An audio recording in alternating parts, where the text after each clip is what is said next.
You got to be screwed in the head. There is something definitely mentally cuckoo about all of us, and that's just confirmed by talking to everyone. There is something that's not quite right.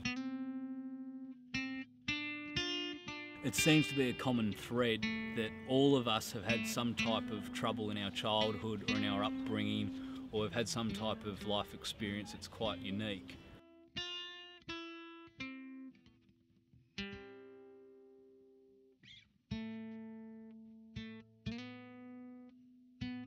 For some reason, it's the only thing in the world that blocks out all my emotions, how I'm feeling that day, and it just pulls me out of reality, basically. When you're starting out, you don't make a lot of money, and I'd like to be able to make some money from it so I can survive, and I'd love to be able to sport the habit. I started when I was 18, when I was in year 12, and I love it. It's the best thing since sliced bread. Alison started doing it, and I felt a bit left behind. But I wanted to give it a go and I was a bit frightened, so about 3 months later I started as well. And then one night we just went about probably 4 times and it just got sad. We were drunk sitting there and I just sort of got sad about what we were doing, and I said to Paul, give me 3 months and I'm going to have a go at this. I'll do it once. I've only sort of started doing it regularly since the beginning of last year, so I suppose for about 2 years I've been doing it. Let's start with this half of the room. Like you're going to the cricket, like that Pommy guy's taking a run up to have the first bowl against the Aussies. Now this half. Ladies and gentlemen, please go nuts for your first act for the night, Sean Mudd.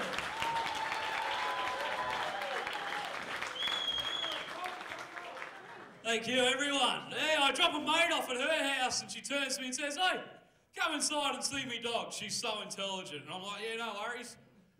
And I just get past the front gate when she comes running up to me, starts jumping all over me, licking my face. 5 minutes of slobbering all over me, I went, fuck this. I grabbed her by the throat and said, you don't actually have a dog, do you? I'm trying to study a law degree, so I'm not giving it the dedication that it needs. I wish I could.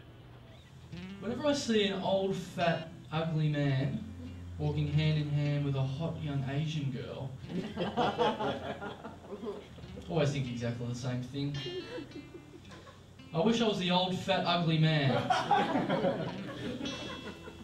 I carry a notebook with me everywhere I go. Every spare second I get, I pull that out and write about whatever I can think of. I see telephone and it just sounds like something funny. It's something to do with a telephone at the time. I'll just write down telephone and go back to it and think what's funny about a telephone. So it's not, I don't wait for things to happen, I manufacture them.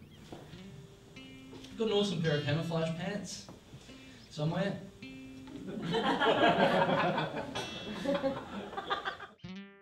Sometimes I just retell a story that's happened. Like with my grandmother's stroke, I'm just retelling what happened. And last week I was at the shops and she called me and said, hi love, don't mean to be a bother, but when you get home, would you mind taking me to emergency? I've had a stroke.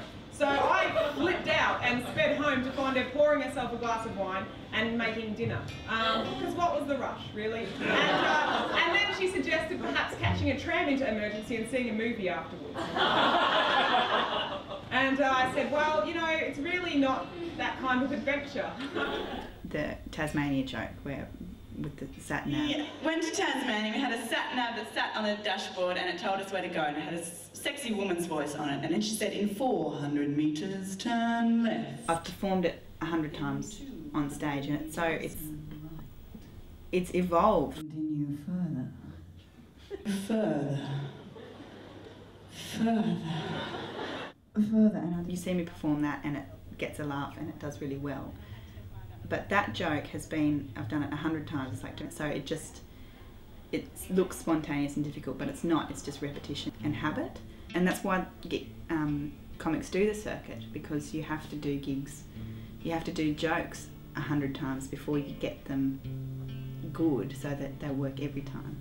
I just do as much as I can wherever I can, because the only way is to do as many gigs possible wherever you can, whenever you can, always trying new things. So it becomes an addiction. You're like, where can I jump up next? Dad, he works for Telstra on the phones in the call centre. It's one of those guys, like he calls himself like a customer service consultant. You guys know them. And like the mum, she works at the local school as like a lollipop lady, but no, she's like a vehicle and pedestrian accident prevention officer.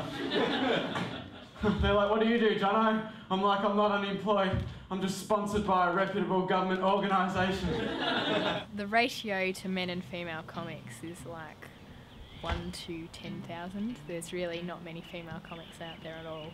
Sometimes it's a bit harder too when you come out on stage and when audiences already have this thing in their mindset where they go, oh, females aren't funny, or here comes another tampon joke or something.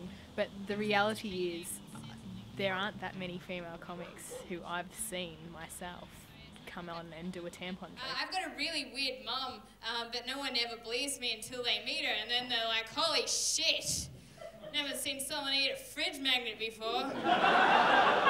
When you're in conversation, you make people laugh. That's an enjoyable feeling, and you feel good about yourself for having done that. So if you do that for 10 minutes straight, on a fundamental level, I don't know why that... It just does. It just does feel good. It's not in an altruistic sense. I'm not happy that I'm bringing joy to the world. I'm happy that they're laughing at my jokes. I sort of looked at myself and thought, if I don't give it a shot, I'll never know what I could have done with it. So, I mean, if I get to 60 and I've done bugger all with it, I can at least say, well, I gave it a shot. It didn't amount to anything, but at least I know. At least I know I'm shit house, rather than just thinking, what if? What if?